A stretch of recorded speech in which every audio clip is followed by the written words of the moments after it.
Ayan, ngayon mga kababayan, since may mga nanalo na senador, kita nyo naman yung rank ni Bato de la Rosa, ni Bongo, ni Bam Aquino, ni Lito Lapid, mga kababayan, at nung iba pa mga nanalo. Tingnan natin kung ano nga ba dito sa paliwanag ni Ed Lingaw, kung ano nga ba ang kahihinatnan, mga kababayan, ng political alignment dito po sa pagkakapanalo ng ibang mga senador. Alam naman natin, mga kababayan, si Kiko Pangilinan, yan talaga ay titindig sa impeachment nitong si Sara Duterte. Ano po, talagang titindigan po nila yan at magbabase po sila sa sinasabi ng ebidensya, lalo na at nung panahon na tumatakbo itong si Kiko Pangilinan, talagang sinira ng sobra nung mga taga-suporta ni Duterte. So ngayon, ang sa akin lang, mga kababayan, talagang titindigan yan ni Kiko Pangilinan. Nakakapanghinayang nga lang kasi hindi po nakapasok etong si Abalos. Pero mga kababayan, kahit na ganun pa man, marami pa rin sa alyansa ang nakapasok po sa top 12, sa Magic 12 ng mga senador na nanalo, mga kababayan. Unlike dun sa grupo ni Duterte na tatatlo lang ata yung nakapasok, mga kababayan, si Bongo, si Bato at saka itong si Rodante Marcoleta. So ngayon, kung titingnan nyo, mga kababayan, sabi dito sa News 5, ano ang magiging political alignment sa Senado? So ito, pakinggan po natin at panoorin po natin. Balikan na natin si Bok Ed Lingaw para sa iba pang paghihimay sa Bilang Pilipino 2025. Bok?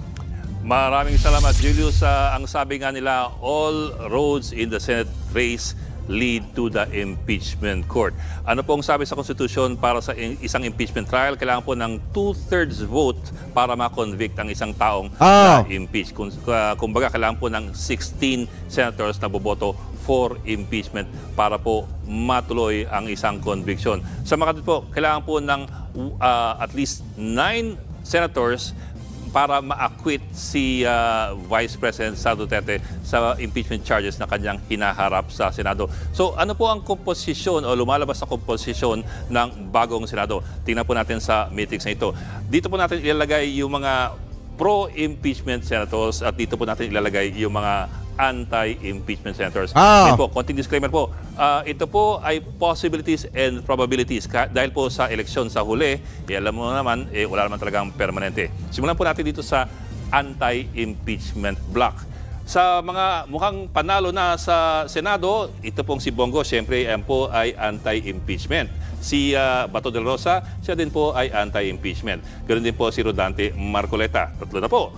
Si Amy Marcos, bagamat kapatid ng Pangulo, mailalagay natin po sa anti-impeachment dahil sa kanyang very close relations with the Vice President. Ngayon, meron pa po tayong si Pia Cayetano at si Camille Villar. Camille Villar po, inendorso ni VP Sara dahil ang sabi nga ni VP Sara, ang pamilya Villar ay maasahan talaga ng pamilya Duterte. They are real friends and true friends na hindi sila iniiwan. Yan daw po ang pamilya Villar ayon sa mga Duterte. Ito po, ang Nationalista Party po ay umiikot sa pamilya Villar.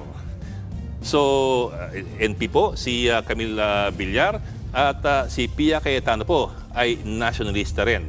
At malaking posibilidad, yan po siya pupunta. Okay, kita nyo, mga kababayan, yan yung dahilan kung bakit talaga hindi ko ibinoto si Pia Cayetano. Kahit manalo siya, mga kababayan, kahit sabihin na alyansa etong si Pia Cayetano, possible na kapag dumating yung impeachment trial ni Sara Duterte, talagang ibuboto niya pa rin etong si Sara para ma-acquit, mga kababayan. Kasi nga, halos umiikot lang talaga sa mga Villar, mga kababayan, yung grupo na sinasamahan nitong si Pia Cayetano. Ano po ngayon, ipagpatuloy pa natin? Doon naman tayo sa mga holdover senators, yung mga present senators. Si Robin Padilla, siyempre po, yan po ay anti-impeachment. So, dami na agad. 1, 2, 3, 4, 5, 6, 7. Remember, ang kailangan lang po natin ay 9 senators para po ma-acquit si VP Sara. So far, we have 7 probable senators. Kailangan pa ng 2. Ang kapatid ni Camille Villar ay si Mark Villar. O 8 na. Nationalista Party din po. At malbang sa hindi, diyan po siya mapupunta. 8 na po sila. Isa na lang ang kailangan. Meron pa ba rito na maaaring mapunta doon? Si Alan Peter Cayetano po ay siya rin po ay Nationalista Party. O, di ba, mga kababayan? So far po, meron ka na at least di ba? siyam na na senador na maaaring bumoto against the impeachment. Ibig ko bang sabihin na itong lahat ng ito ay pro-impeachment? Yun nga po hindi ka rin sigurado dahil marami sa mga ito ay nagsabi na nung panakara mga buwan na hindi sila interesado sa isang impeachment dahil mas marami pang ibang bagay na kailangan pagtuunan ng pansin. So, posible pa po na maliban sa siyam na ito, madagdagan pa ng mga tao mula dito ang mga... So kahit maaresto mga kababayan, itong si Bato de la Rosa at itong si Bongo mga kababayan ng International Criminal Court, ang ending pa rin yan mga kababayan, meron pa rin dito sa mga senator na nakaupo sa kasalukuyan mga kababayan na talagang ayaw ma-impeach etong si Sara Duterte at ayaw po talaga sa impeachment. Kaya talaga mga kababayan, oo may impeachment trial pero hindi tayo sigurado sa kung ano yung kakahinatnan mga kababayan. Pero sana yung mga senador na nakaupo ngayon at yung mga nanalo, magbase sana kayo sa sinasabi ng ebidensya. Wag dun sa sinasabi na porket kaalyado ninyo yung tao, susuportahan nyo na ma-acquit yung mga tao na yan, yung si Sara Duterte sa kanyang kinakaharap na impeachment trial. Lalo na at magagaling yung mga magsisilbing prosecutor nitong impeachment trial na ito ni Sara Duterte mga kababayan. So kung titingnan nyo dito pa lang, sa mga inilagay dito mga kababayan na talagang anti sa impeachment ni Sara Duterte, maliwanag na nakakumpleto na agad ng siyam. Kaya nga mga kababayan, sa totoo lang, okay sana yung alyansa para sa bagong Pilipinas, pero yung mga napalagay talaga doon, ang iba ay nagtatago lang sa alyansa pero maka Duterte din talaga mga kababayan. Kaya wag ninyong isisi doon sa mga vlogger kung bakit hindi nag-straight ng voting yung mga vlogger, dahil sabi ko nga po may kanya-kanya tayong pinipili pagdating sa pagpili ng kandidato. At ngayon mga kababayan, hindi namin kasalanan kung napapansin namin sa kanila na ganun sila. Nagtatago lang sila, ginagamit lang nila yung alyansa, yung slot ni PBBM para manalo. Pero ang ending mga kababayan, maka Duterte pala. Ano po ngayon, ipagpatuloy pa natin? Anti-impeachment. So yun po. Again, these are possibilities and probabilities, walang kasigurahan sa politika. Ayan.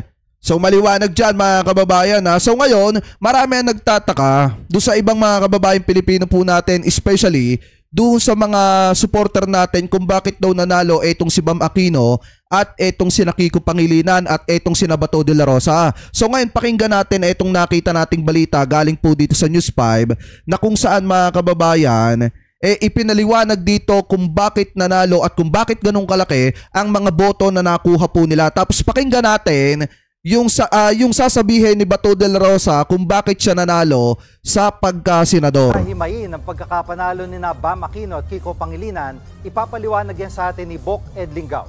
Bok? Okay, maraming salamat, Jiggy. Pinag-uusapan siyempre yung pagpasok ni Bam Aquino at ni Kiko Pangilinan. Tingnan natin kung saan sila lumalamang. Yung sasabing L2L corridor, ito po yung isang lugar kung saan dikit-dikit ang mga probinsya sa Luzon at po yung 39 to 40% or apat sa about 10 botante. Yan po yung L2L corridor. Ito pong kulay blue na yan. Tita ninyo, number 1 po si Bam Aquino with 10 million votes out of 27.1 million votes. Number 3 si Kiko Pangilinan. So dyan pa lang, ang laki na po ng lamang nitong si Bam at ni Kiko. Mag-zoom in po tayo kay Bam. Tingnan natin itong 3 cycles of elections kung saan tumakbo si Bam. In particular, in 2019 kung saan number 14 si Bam Aquino, hindi siya pumasok. Versus yung this year's election for the Senate. Ito pong kulay light green, yan po yung mga probinsya kung saan hindi pumasok sa top 12 si Bam Aquino. Tsaka mostly mga kababayan na mga kabataan, especially yung mga nakasabay kong mga bata, yung mga batang babago pa lamang na bumoboto, talagang makikita nyo sa mga balota nila na talagang ang ibinoto nila si Bam Aquino. Especially ang mga millennial, ang karamihan sa mga millennial mga kababayan, ang binoto talaga, ang binoto ay etong si Bam Aquino, si Kiko Pangilinan at yung mga dilawan mga kababayan na tumatakbo sa pagkasenador. Kaya kung tutusin mga kababayan, since marami ang mga bagong botante, especially yung mga kabataan, doon talaga nakakuha ng maraming boto etong si Bam Aquino.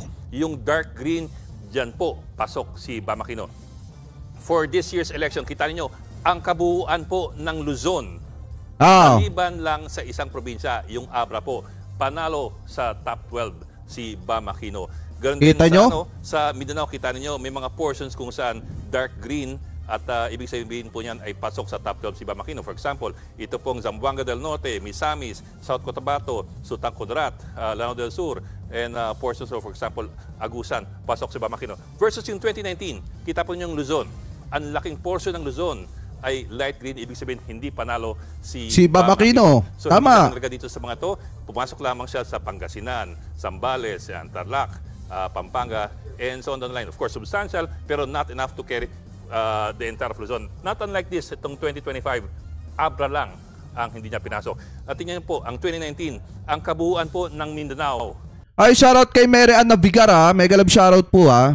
hindi pumasok si Bam Aquino. So dito pa lang, malinaw na malinaw kung saan pasok si Bam Aquino, kaya po siya naging number 2. Ah, di ba?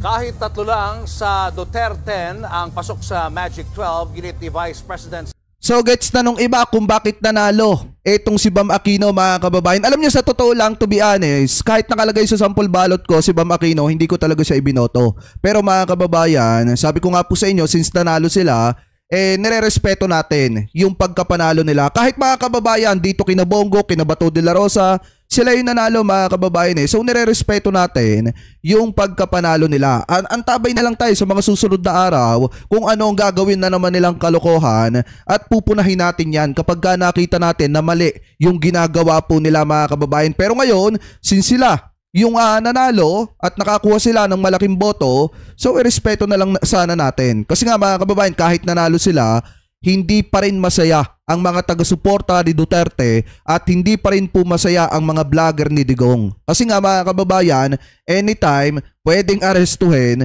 etong si Bato at eto pong si Bongo. Ano po, ng sa warrant of arrest ng International Criminal Court na ipapadaan sa Interpol. Ano po, mga kababayan, ipagpatuloy pa natin. Sara Duterte na magtatrabaho sila para mapalakas ang kanilang pagiging oposisyon. May mensahe naman si Pangulong Bongbong Marcos sa mga bagong halal na senador. Nasa frontline ng balitang yan si Mean Los Baños. Sa 11 kandidato sa pagkasenador na inendorso ni Pangulong Bongbong Marcos sa ilalim ng Alyansa para sa Bagong Pilipinas, 6 ang pumasok sa Magic 12 ng partial and unofficial results. Yan sina Erwin Tulfo, Tito Soto, Ping Lacson, Pia Cayetano at Lito Lapid. Gayon din si Camille Villar na inendorso rin ni Vice President Sara Duterte. Ayon kay Pangulong Marcos, hindi man nanalo ang lahat ng taga-alyansa, tuloy ang kanilang trabaho at misyon. Nagpasalamat siya sa bawat bumoto. Naipakita raw sa eleksyon ang demokrasya ng may dignidad at kapayapaan. Nanawagan ang Pangulo sa mga bagong halal na senador na makiisang magtrabaho na may bukas na pag-iisip at may iisang adhikain. Tama! Sa mga hindi pinalad manalo, nire-respeto niya raw ang kagustuhan nilang magbigay serbisyo dahil ang serbisyo publiko raw ay hindi lang nasusukat sa eleksyon. Sa huli, sinabi ng Pangulo na sa gobyernong tapat, kasama ang lahat. Sa isang pahayag naman, sinabi ni Erwin Tulfo na handa siyang makipagtrabaho sa mga senador mula sa iba't ibang partido. Nagpasalamat din si Tito Soto sa mga bumoto sa kanya sa ika-5 termino. Habang si Senator Bong Revilla, nag-uumapaw pa rin daw ang pasasalamat sa Pangulong Rodrigo Duterte ang nangunguna sa unofficial account.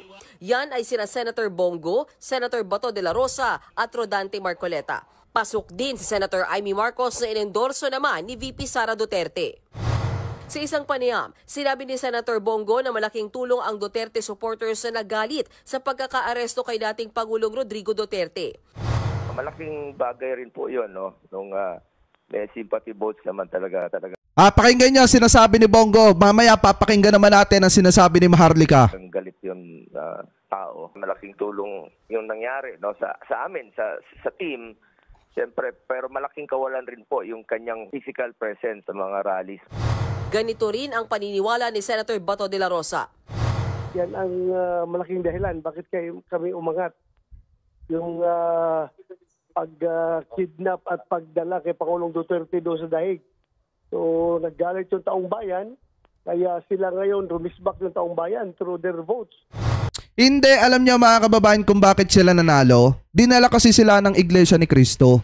Yun yung totoo. Pero kung hindi naman kasi sila dinala ng Iglesia ni Cristo, mga kababayan, hindi naman sila mananalo. Kita nyo nga yung kay Amy Marcos, mga kababayan kung hindi si Jaime Marcos dinala ng Iglesia ni Cristo, matatalo't matatalo pa rin po siya mga kababayan ni Abalos. Kita nyo yung boto nila. Nung una mga kababayan, talagang lamang na lamang si Abalos kay Jaime Marcos. At si Jaime Marcos pa nga mga kababayan, daplisan pang matalo ni Bong Revilla at saka po ni Ben Tulfo kung hindi siya binitbit ng Iglesia ni Cristo. So ngayon, kung titingnan nyo mga kababayan, kung mga didishit lang yung aasahan ng nitong sina Bongo at nitong sina Bato de la Rosa, kahit nitong si Bato de la Rosa mga kababayan, malabo nilang makuha yung ganyang kalaking boto. Ano po ngayon, ipagpatuloy pa natin. Ayon naman kay VP Sara, hindi ito ang inaasahan niyang resulta ng eleksyon. Diba? Gayun pa man, kinikilala niya raw ito at nananatili daw ang kanilang commitment. Kasi nga, hindi masaya si Sara eh. Hindi masaya si Sara na nanalo si Bongo.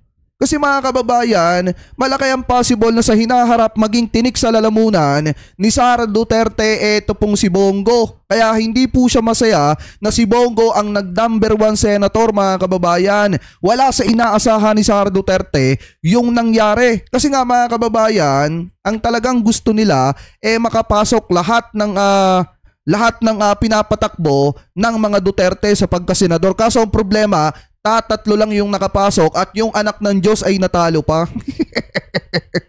yung sinasabi nila na may 7 million na miyembro, natalo pa mga kababayan. Di ba, kita nyo ba? Wala sa inaasahan ni Sara na si Bongo ay mananalo. Kasi nga, anytime kapag ka naisipan ni Bongo tumakbo sa pagkapresidente at siya ang makakalaban ni Sara Duterte, talagang malaking tinik sa lalamunan ni Sara, ito pong si Bongo. Ngayon ipagpatuloy pa natin. Sa publiko, patuloy din daw nilang pananagutin ang gobyerno at tututukan ang mahalagang issue at magtatrabaho para maging malakas na oposisyon. Nagbabalita mula sa Frontline, Mean Los Baños, News 5. Ayan mga kababayan, na ano yung sinasabi ni Bato, yung daw pagkaka-aresto kay Duterte yung naging dahilan ng pagkapanalo po nila. Hindi nila, nakalimutan na ata nila mga kababayan na sabihin na kaya sila nanalo dahil binitbit sila ng Iglesia ni Cristo. Ang isa pa dyan mga kababayan, kung titingnan nyo rin, meron po kasing hindi rin masaya sa pagkapanalo nung iba mga kababayan na miyembro ng mga taga-suporta nitong si Digong mga kababayan. Especially, etong senator yon na kung saan mga kababayan, hindi sila naniniwala na natalo etong si Kibulok noong nagdaang butuhan mga kababayan. Kasi nga, ang alam nila, talagang sure win. Etong si Kibulok at ang pag-asa nila, yung pagkapanalo ni Kibuloy, ang magpapalabas sa bilangguan dito po kay Kibuloy. Kaso nga lang ang problema, hindi naman kasi uto-uto. At yung mga kababayan Pilipino po natin, especially yung mga DD-shit, talagang kita nyo naman, nalantarang inilaglag kahit eto pong si Kibulok. Hindi nila sinuportahan etong si Kibulok dahil kung sinuportahan nila yan, di sana nanalo. Di sana yung 8 million votes na dapat ay secure na para kay Kibuloy mga kababayan, nadagdagan pa ng mas marami. Di ba pinapalabas nila sa publiko, etong si Kibuloy ay merong miyembro yung kanyang KOGC na umaabot ng 8 million mga kababayan or 7 million plus. Kung merong ganyang karami na miyembro yung KOGC, bakit natalo pa rin etong si Kibulok? Di ba kung tutusin, magkaiba naman yung boto ng mga miyembro ng KOGC doon sa iba pang madadagdag na boto galing doon sa mga DD-shit supporter. Bakit natalo pa rin eto pong si Kibulok mga kababayan at bakit natalo pa rin yung ibang miyembro ng Duterte? Ibig sabihin yan mga kababayan, marami sa mga DD-shit ang hindi talaga dinala etong si Kibulok at etong sina Philip Salvador kasi kulelat pa rin talo pa rin at hindi po nakapasok. Tatatlo lang ang nakapasok sa grupo ni Sara Duterte. Ano po ngayon mga kababayan, punta po tayo dito sa reklamo ni Atty. Torion kasi hindi po nila matanggap yung nangyaring resulta. Alam nyo kung tutusin mga kababayan sa bagay, yung mga talunan talaga, lalo na pagka hindi marunong tumanggap ng pagkatalo, mahirap po talagang tanggapin yan. So ngayon, basahin po natin itong balita na nakita po natin galing po dito sa News 5. Sabi po dito, nanawagan si senatorial candidate Pastor Apollo Kibuloy para sa manual recount na mga boto sa senatorial election ayon sa kanyang spokesperson na si Atty. Israelito Torion. Kasunod dito ng umanay mga ulat ng overvoting, anomalies, inconsistencies sa ballot reading at iba pang irregularidad. Sabi pa dito, base sa partial at unofficial count ng senatorial race, pang 31 si Kibuloy, mga kababayan. Biruin nyo, hindi pa nakapasok sa top 20, pang 31 pa. Eh yan ba yung may 8 million na miyembro ng KOGC at merong mga DD-shit na handang bumakap at sumuporta? Partida yan ha, matalik na kaibigan na ni Duterte, pinatalo pa ng mga DD-shit. Sa bagay, sino ba naman ang utu-uto at loko-loko na boboto ng isang nagtatago sa salita ng Diyos para makapang-abuso di umano na mga kababaihan? Syempre wala. So ngayon, yan yung isang patunay, mga kababayan, na kahit kaibigan ka pa ni Duterte, pag ayaw sa'yo talaga ng mga tao at mga taga-suporta ni Digong, hindi ka talaga iboboto. At ang isa pang pinakamasakit na katotohanan dyan, kaya nga mga kababayan, sa totoo lang, buti pa nga yung mga Marcos loyalists marunong tumanggap tayo ng resulta ng eleksyon. Kahit natalo si Secretary Benhur Abalos, yung ibang taga-alyansa, mga kababayan, tinanggap natin yon ng maayos. At least, hindi tayo magpapaupo ng mayor na karton. Di ba, mga kababayan? At least hindi tayo magpapaupo ng mayor na karton. At lalong-lalo na, wala tayong iisipin na nakakulong yung pinatatakbo nating senador. Di ba, mga kababayan? At tanging pagkapanalo lang sa pagkasenador yung inaasahan para makalabas ng bilangguan. At saka, mga kababayan, isipin po natin may mas malaking laban pa pagdating ng 2028. Kaya yung nangyari kay Secretary Benhur Abalos, nakitang-kita naman natin nung una na talagang lamang na lamang na kay Amy Marcos, meron pang 2028 at ilalaban natin yan sa 2028. Partida yun ha, ang laki ng botong nakuha ni Secretary Benhur Abalos, hindi pa siya inendorso at dinala ng Iglesia ni Cristo, pero ganun na kalaki yung boto po na nakuha niya. Sayang nga lang, mga kababayan, at hindi po siya pinalad na manalo. Pero kahit na ganun pa man, mga kababayan, yung respeto natin sa galing at pagsusumikap ni Secretary Benhur Abalos, naandudun pa rin, mga kababayan. Ano po, so ngayon, ang lagi ko naman sinasabi sa inyo, di bali ng may natalo sa alyansa, mga kababayan, at least wala tayong iisipin na mayor na uupong karton. Yung picture, mga kababayan, na karton na makapal, pauupuin mo bilang mayor, saan ka nagkatala nun? Ang isa pa dyan, mga kababayan, wala tayong iisipin na kaibigan ng mayor na karton na nakakulong at hindi na makakalabas dahil hindi na mananalo sa pagkasenador. Kaya yung panawagan ni Atty. Torion na ulitin, magkaroon ulit ng recounting, mga kababayan, para